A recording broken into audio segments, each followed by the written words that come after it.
বিসমিল্লাহির রহমানির রহিম। হে সমস্ত জগৎবাসী, আজ আমি শামীম আলী চিশতি আপনাদের সামনে যে আলোচনাটি নিয়ে হাজির হলাম, সে আলোচনাটি ছোট বড় মাঝারো বৃদ্ধ যত স্তরের লোকে হোক, সকলের জন্যই এই আলোচনাটি প্রযোজ্য হবে এবং প্রয়োজন হবে এবং ইহকাল পরকালের জন্য লাভবান হবে ইনশাআল্লাহ। সেই কথাটি হলো, দেখুন, আমরা কিন্তু একটা জিনিস সবসময় পাঠ করতেছি, এতে নামাজ পড়ে যারা তারাও পাঠ করতেছে, নামাজ যারা নাও পড়ে তারাও পাঠ করতেছে, কিন্তু পাঠ যে করতেছে এই পাঠের কিন্তু একটা আছে কি, সেটা হলো উত্তর, যে আমি এই পাঠ করার মাধ্যমে আল্লাহকে ডাকছি, আল্লাহকে কিছু বলছি যে আল্লাহ তুমি এটা করে দাও। সারাটা জীবন বলেই গেলাম, এর সারা পেলাম না। আর আল্লাহ তো বলেছে যে তুমি ডাকো, কোরআনের একটি আয়াতে আছে, তুমি ডাকো আমি সারা দেব, কিন্তু এই ডাকার সারা কোথায়? অবশ্যই এই বিষয়গুলো আমাদের জানতে হবে। যেমন আমরা বলতেছি কি, আলহামদুলিল্লাহি রাব্বিল আলামিন। এই যে আলহামদুলিল্লাহি রাব্বিল আলামিন বললাম, এটা কি কারণে বলেছি? যে এটা আমরা এটাই বুঝলাম যে আলহামদুলিল্লাহ মানে আল্লাহর কাছে আমরা শুকরিয়া আদায় করেছি। আচ্ছা, এখন যারা নামাজের শুরুতে আলহামদুলিল্লাহ শুরু করে, তো এই শুরুর মধ্যে বলতেছে আলহামদুলিল্লাহ। তো দেখেন, নামাজ যখন পড়া হচ্ছে তখন নামাজ পড়লে এর একটা ফলাফল আসবে, এর ফলাফল যখন আসবে তখন আমরা বলবো আলহামদুলিল্লাহ, যে নামাজের ফলাফল আল্লাহ দিয়েছে, হাতে পেয়েছি, তখন বলতেছি আলহামদুলিল্লাহ। তাহলে এই যে কথাটা, এটা কিন্তু কিছু না পেয়ে বলা হচ্ছে। এবার আসি যে এর মধ্যে আরেকটি কথা আছে কি, এর মধ্যে যে আরো একটি কথা আছে সেটি হলো, দেখুন, সিরাতাল মুস্তাকিম। সিরাতাল মুস্তাকিম আমরা পাঠ করতেছি, এর অর্থ কি? যে হে আল্লাহ, তুমি আমাকে বা আমাদিগকে সহজ সরল পথ দান করুন। আচ্ছা, সহজ সরল পথ দান করুন, তার মানে কি, যারা 80 বৎসর পর্যন্ত এই নামাজটা পড়ল তারা কিন্তু এই কথাটি বলতেছে যে আল্লাহ সহজ সরল পথ আমাদিগকে দান করুন। তাহলে এটা তো আসলে কেমন কথা, যে দেখেন, যে 80 বছর হয়ে গেল শুধু চেয়ে গেলাম, সহজ সরল পথ চেয়ে গেলাম, যদি সেই সহজ সরল পথ পেয়ে যাইতাম তাহলে কিন্তু আর চাইতাম না। তাহলে বোঝা গেল কি, 80 বছর ধরে আমরা সহজ সরল পথে ছিলাম না, আর ছিলাম না বলে আমরা চাইতে চাইতে 80 বছর পার করেছি, আর যদি পেয়ে যাইতাম তাহলে আর চাইতাম না। তো এখন বিষয় হলো, যে আমল, যে ইবাদত, যে নামাজ, যাই কিছু করা হচ্ছে, এটা কিন্তু কোনো কিছু বুঝে করা হচ্ছে না।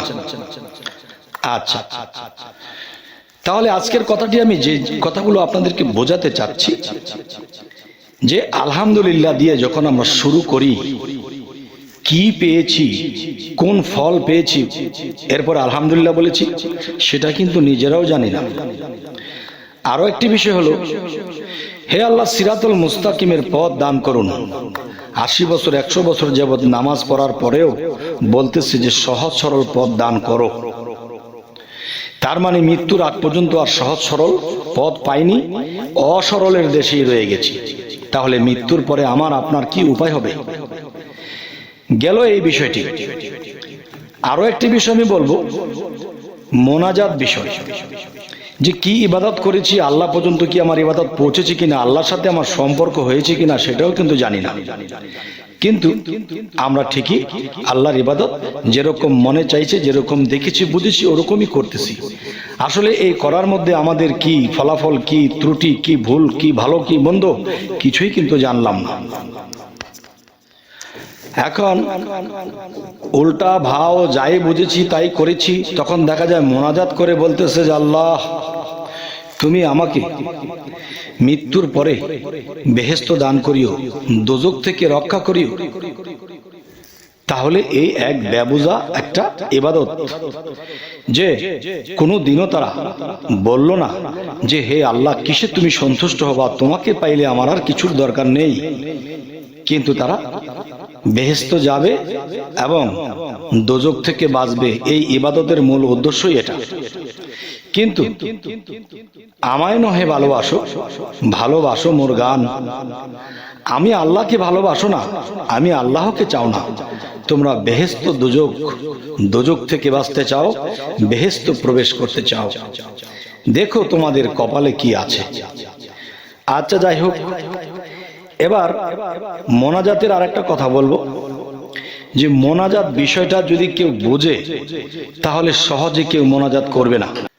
মোনাজাত বিষয় যে কথাটি বলবো, দেখুন পৃথিবীর সমস্ত মুসল্লি, সমস্ত মসজিদে যারা নামাজ পড়ে, প্রত্যেকটা মুসল্লি পৃথিবীতে দোয়া করেছিলেন, হে আল্লাহ আফগানিস্তানকে বাঁচাও, আফগানিস্তানকে বাঁচাও, সাদ্দামকে রক্ষা করো। কিন্তু পৃথিবীতে এমন কোনো মুসলমান বাকি ছিল না, সবাই দোয়া করেছিল। আচ্ছা যারা দোয়া করেছিল এর মধ্যে কি একটা আল্লাহর ওলি ছিল না? যে আল্লাহ তো বলেছে আমার ওলির কথা আমি রাখি, আমার আউলিয়া যদি কিছু বলে সেটা আমি রাখি। তাহলে এতগুলা মানুষের মধ্যে কি একটা লোক এরকম ছিল না যার কথা আল্লাহ শুনে আফগানিস্তানের যুদ্ধ থামিয়ে শান্তি বর্ষিত করে দেবে? কিন্তু দেখেন যে একটা কথা, যারা বুঝে তারা কিন্তু মোনাজাত করেনি, আর যারা না বুঝেছে তারা কিন্তু মোনাজাত করেছে, অনেক লম্বা লম্বা মোনাজাত করেছে। যত লম্বা লম্বা মোনাজাত করতেছে আর ততই শুনতেছে যে আফগানিস্তান জ্বালিয়ে পুড়িয়ে ছারখার করে দিচ্ছে। তাহলে বিষয়টা কি? আমি কোনো একদিন আমার মুর্শিদের বাড়িতে যখন গিয়েছিলাম, আমার মুর্শিদ তখন পৃথিবীতে দেহ নিয়ে তিনি জীবিত ছিলেন। আমি যখন জিজ্ঞাসা করেছিলাম যে বাবা একটা বিষয়, যে এই আফগানিস্তান যে যুদ্ধে একটা মুসলমান রাষ্ট্র ধ্বংস করে ফেলছে, আসলে আপনারা ওলিয়া উলিয়ারা থাকতে কিভাবে এই মুসলমান রাষ্ট্রটি ধ্বংস হয়ে যায়, জ্বালিয়ে পুড়িয়ে ছারখার করে দেয়? তখন আমার মুর্শিদ উত্তর দিয়েছিলেন, দেখো বাবা, যে জগতের মধ্যে যারা মোনাজাত করতেছে তাদের মোনাজাত যদি কবুল হতো তাহলে তো এই যুদ্ধ থেমে যাইত।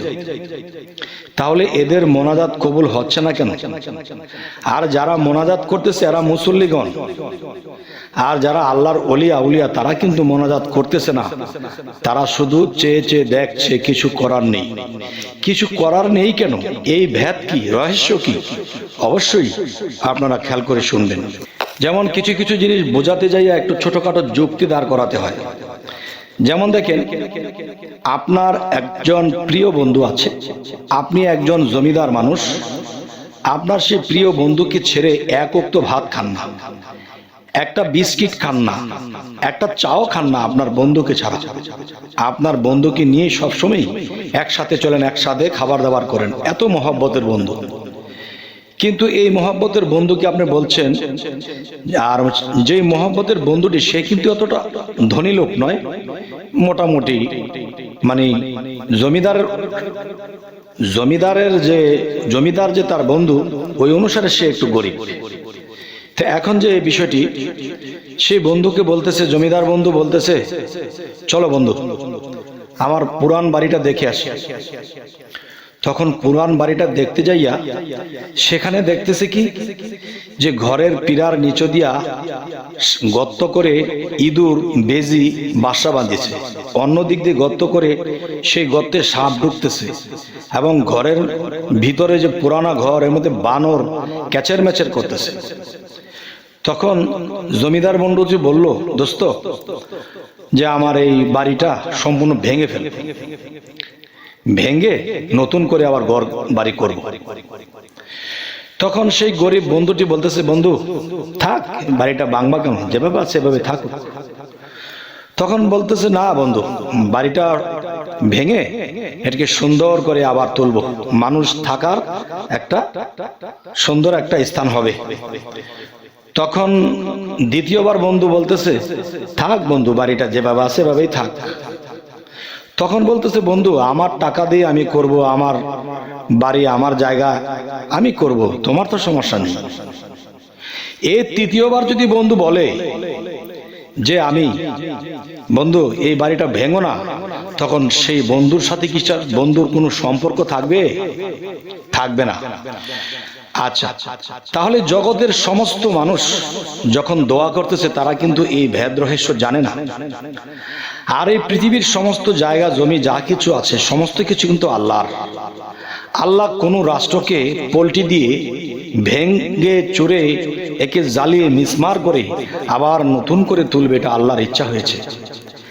আফগানিস্তান এমনই একটা রাষ্ট্র ছিল, এর মধ্যে দোষ ত্রুটি কি ছিল তা আমি বলবো না, বলতে যাব না, আর আমার বলার প্রয়োজন নেই। আমি মনে করব যে আল্লাহ এখানকে কি করেছে, যে আফগানিস্তানকে পল্টি দিয়ে জ্বালিয়ে পড়ে মিসমার করে আবার নতুন করে কিন্তু এখন হচ্ছে, মানুষ থাকার যোগ্য হয়েছে, মানুষ বসবাস করতেছে।